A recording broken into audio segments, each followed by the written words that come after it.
Hello everybody, and welcome to our event here at the American Library in Norwich.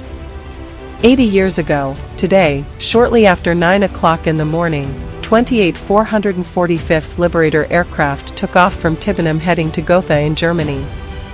By 1600 hours 12 survivor aircraft had returned and 122 crewmen had been lost. For this mission, the 445th were awarded a Distinguished Unit Citation. Although not Norfolk boys, they were boys from Norfolk, and this event, together with our Slipstream 24 film, is dedicated specifically to those airmen who flew from Station 124, on this day, 8 decades ago.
So, who are we? The Royal Photographic Society of Great Britain, formed in 1853, has the objective of promoting the art and science of photography. Our patron is Her Royal Highness, the Princess of Wales, and she is a noted photographer in her own right. She contributed to the Holocaust Survivors in Britain exhibition held last year at the Imperial War Museum, North, in Manchester, which we were fortunate to visit. Now based in Bristol, the Royal Photographic Society, or RPS for short, internally established special groups to cater for different interests within the membership, and the East Anglia Documentary Group is the regional subdivision of the genre, which forms one of those 14 available for members to join. Geographically speaking, we cover Norfolk, Suffolk and Cambridgeshire, which means the 2nd Air Division belongs to us in terms of documentary history.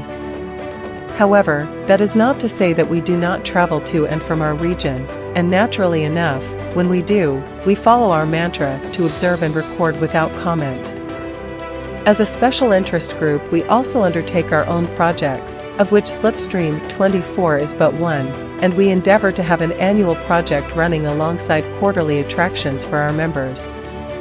This year, the annual event is Passenger 24, a look at where we can go on public transport, either to or from East Anglia in the same way the airmen did in 1944. So having established our credentials, we can return to today's anniversary and refer back to the German position on the Gotha Raid. Gotha Wagon Fabric, or GFW as it was known, manufactured the twin-engined night fighter version of the Messerschmitt 110, under license. In preparation for this event, we had purchased a book by Andreas Metzmacher, a native of Gotha, the town, titled Die Gothas, Gotha Aircraft from the London Bomber to the Flying Wing Jet Fighter. In this volume, there is narrated that a subsequent raid on July 20, 1944, which allegedly caused minimal damage to aircraft production, but heavily hit the rail wagon manufacturing and semi-trailer production facility. Our subsequent research has found that the original plant, and the intact administration block today, is still the site of semi-trailer construction. We reached out to this company twice, but have not yet received a response. Elsewhere, the observation was made that the workforce, following further Wehrmacht conscription, was 25% female plus around 2,000 forced laborers and 100 Soviet prisoners of war. The bombing of February 24 collapsed roofs and decimated the plant buildings. But not so much the machine tools, which were then scattered far and wide, to avoid another all eggs in one basket classic military production error. There you have it for the anniversary of today, 80 years on.